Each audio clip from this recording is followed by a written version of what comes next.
Hatt presents The Strange Dr. Weird.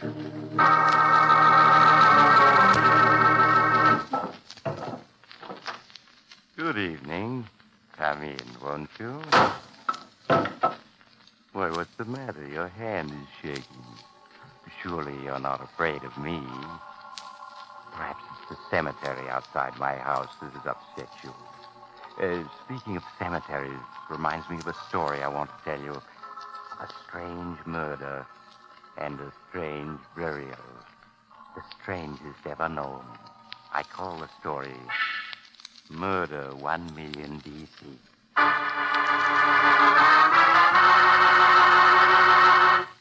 In a spirit of reverence, we of Adam Hatt join our fellow Americans and allies everywhere in a tribute of humble gratitude to the brave men and women in our armed forces. Let us pray that they who have brought us so far along the road to freedom have not sacrificed in vain. And finally, let us hope that the end is near, that Japan will soon be defeated, and that our men and women overseas will return to a safe home in a peaceful world. And now for the story on tonight's Adam Hatt program, as told by Dr. Weird. My story, Murder 1 Million B.C., begins in a house on the outskirts of a small city in New Mexico, the home of Professor Timothy Jordan, a renowned scientist, inside his laboratory, engaged upon a mysterious experiment.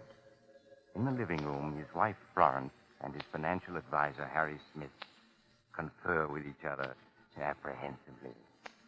But, Flo, you say you don't know why Timothy asked me to be here at 11 this morning? No, Harry, I haven't any idea. I'm sure he doesn't suspect anything about us. It must be about his money. Money? What do you mean? Well, you know, I've been handling all his business affairs for the last 2 years. Yes? Well, a lot of money's been coming in from those new X-ray machines he invented.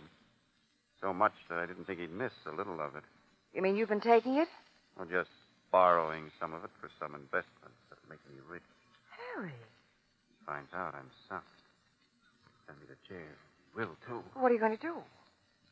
I don't know, but if he were only out of the way, there could be you and me together always. Be careful. Here he comes. Oh, Harry, is that you? Yes, Tim. Harry just got here. Oh, good, excellent. Harry Flo, I'm about to show you the most amazing thing science has ever achieved. What do you mean, Tim?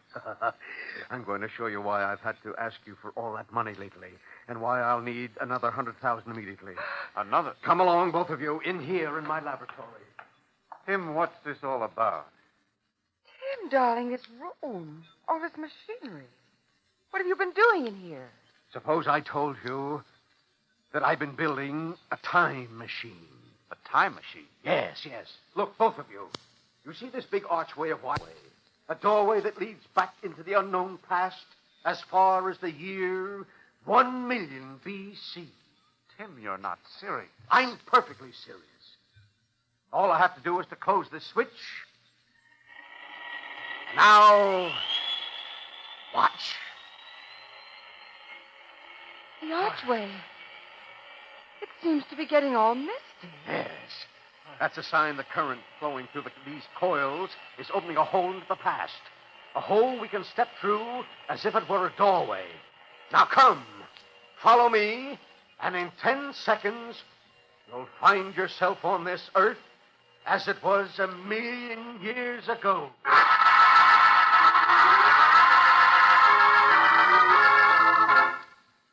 Startled, Harry and Florence saw Professor Jordan step into the amazing machine he had built and vanish.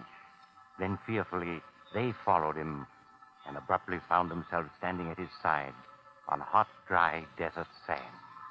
A brilliant sun burned in the sky overhead, and strange birds flew through the air above them. Half a mile away to their left lay a vast body of water, in which monstrous, nightmarish creatures were splashing. Harry and Florence stared about them as if they could not believe their eyes. Tim, is this real? This is New Mexico, as it was 1 million years ago. Tim, I don't know what to say. I just can't believe it. The past. We've come 1,000,000 years into the past. And just by stepping back the way we came, we'll be in the present again, in my laboratory, in the year 1940 A.D. Think what that means. Think of being able to watch the burning of Rome, see Columbus discover America, view the signing of the Declaration of Independence. But it'll all be possible as soon as I can get more radium. More radium? Yes, radium provides the power my time machine needs. That's why I have to have $100,000 at once, Harry. Yes, I see.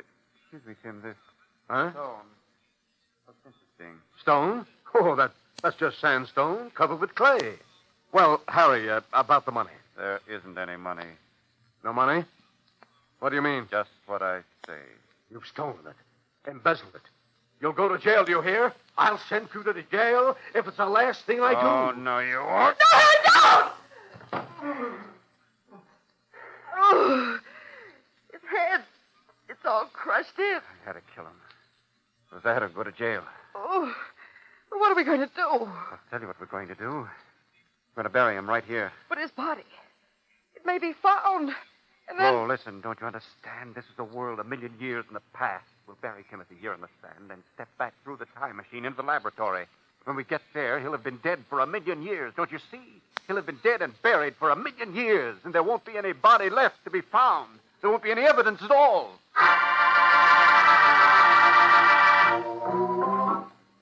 After Harry had struck down Professor Jordan, he and Flo hastily dug a deep grave in the sand with their hands. They put the body and the blood-stained rock into this grave and covered both with sand.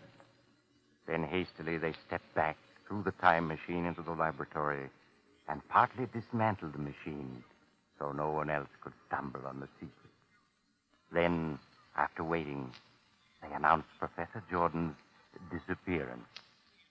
Everything went just as Harry planned. It was true that Inspector Leroy of the local police department seemed a little suspicious of Professor Jordan's disappearance. But, of course, he had no evidence. So in due time, Harry and Flo were married.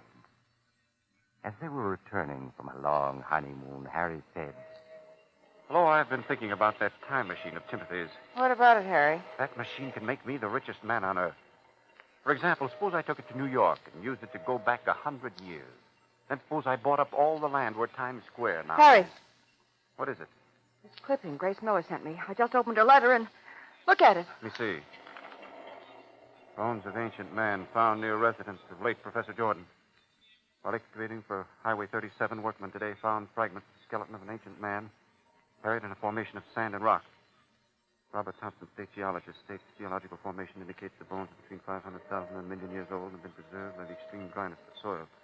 Great interest of scientists was the fact that a rock found beside the crushed-in skull of the skeleton was apparently the weapon with which the prehistoric man was killed. Timothy's bones. And the rock you killed him with. Harry, you said there wouldn't be any evidence left after 1,000,000 years. We have nothing to worry about, even if they did find a few old bones. Just the same, Harry, let's not go back home. Let's get off the train, turn around, go someplace far away. That's absurd. In the first place, it would look suspicious if we didn't go back. In the second place, we've got to go back to get that time machine. Because it's going to make me the richest man in the world.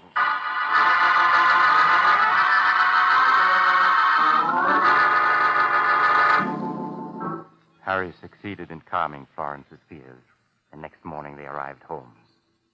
They were having breakfast when an unannounced caller, Inspector Leroy, walked in. Good morning, folks. Welcome home. What's the idea of barging in like this, Inspector? Mrs. Smith, do you recognize this locket which was found and turned into the police department? Locket? Why, that's my gold locket that's been missing for months. But what happened to it? It's so worn and scratched. Looks 1,000,000 years old. Yes, doesn't it? Oh, And we found an inscription inside as good as new, indicating your former husband gave it to you for a birthday present. All right, so it's Florence's locket. So what? As a matter of fact, I want to talk to you about that skeleton which was found out back of this house last week. You know about it, I suppose. Yes, we know about it. So what? It was a very interesting skeleton, Mr. Smith. 1,000,000 years old, the scientists say. But this locket was found lying underneath it. oh no. What? It's possible. Another thing about that skeleton which is puzzling the scientists, it has gold fillings in its teeth.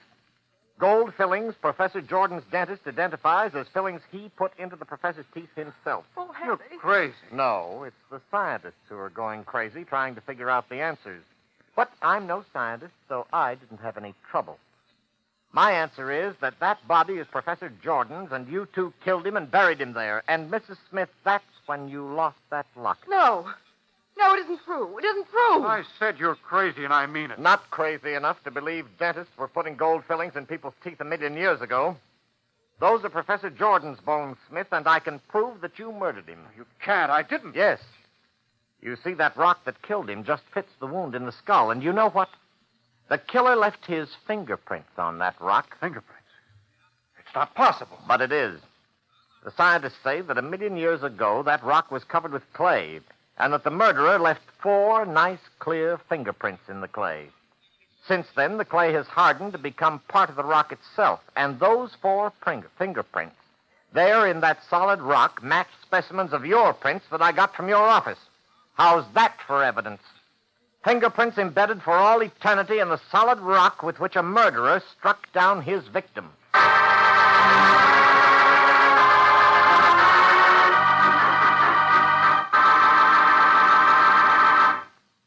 The jury found Harry and Florence guilty without even leaving the box. The evidence was so conclusive. Of course, nobody believed that Professor Jordan's bones actually had been buried for 1,000,000 years before they were found. But nobody could explain how Harry's fingerprints came to be embedded in a solid chunk of rock. Perhaps Harry could have, but he didn't dare to, for fear of making matters worse. I remember another scientist who... Oh, you have to go now. Perhaps you'll drop in again soon. Just look for the house on the other side of the cemetery of Dr. Weir.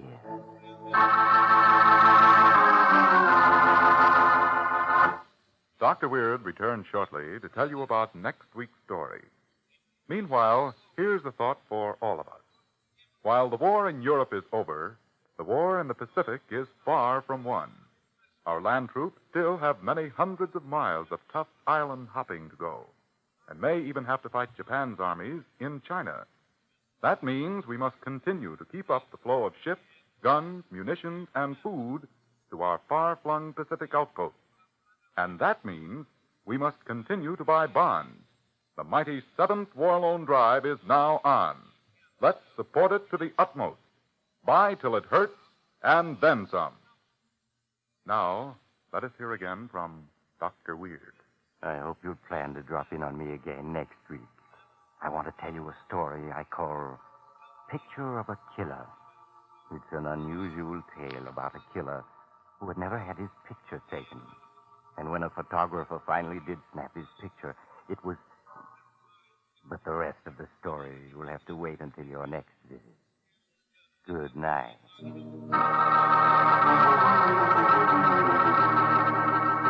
Join us again next week at this same time for another visit with the strange Dr. Weird.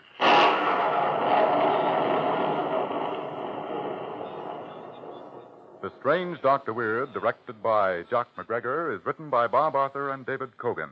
It's presented by the makers of Adam hats, the hats that are always top in quality. This is the Mutual Broadcasting System.